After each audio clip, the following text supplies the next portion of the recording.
Yevropa Chempionlar Ligasi play-off bosqichi. O'yin kunlari ma'lum.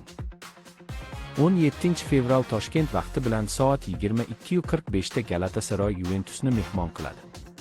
Klublar o'zaro bir necha bor to'qnash kelishgan oxirgi 3 ta o'yinni oladigan bo'lsak, Galatasaray 2 marta Yuventusni taslim qilgan. Bir marotaba durangga imzo chekishgan. Ko'ramiz bu gal nima bo'larkan. Galatasaray uyda Yuventusni anchagina qiynaydi. 17 dan 18 fevralga o'tar kechasi Toshkent vaqti bilan soat 1:00 da Real Madrid Benfica mehmoni bo'ladi. Bu bahs alohida mavzu. Va kanalimizga tarix takrorlanadimi deya to'liq videorolik. Xuddi shu vaqtda Monaco Paris Saint-Germainni mehmon qilishni boshlaydi. O'zaro oxirgi 3 ta o'yinda parijliklar 2 bor g'alaba qozongan. Monacoda esa bitta g'alaba. Bu Germaniyada esa parallel tarzda Dortmund Atalantani qabul qiladi.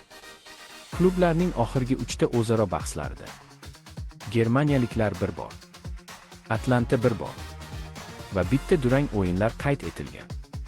Borussiyaliklar bu bahsda favorit hisoblanmoqda. 18 fevralda esa soat 22:45 da Qorabog' Newcastle bahsi start oladi. Bu bahsda Newcastleni favorit hisoblashmoqda. Qorabog' ham bo'sh kelmaydi. Soat 1:00 da Bryuke Atletico bahsiga start beriladi. Klublarning oxirgi 3 ta o'yinida 2 bor 0-0 hisobi va 1 marta belgiyaliklar g'alaba qozonishgan. Asablar taranglashadigan bahs bo'lishi kutilmoqda. 19 fevralga o'tar oqshomi soat 1:00 da Bodo/Glimt Interni qabul qiladi.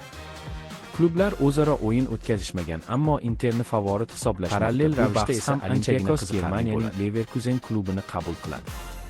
Klublar o'rtasidagi o'zaro bitta o'yin bo'lib o'tgan. Unda bo'lsa ham Olympiakos 2-0 hisobida Leverkusenni tor-mor etgan. Ko'ramiz dastlabki bahslarda qanday natijalarga erishiladi.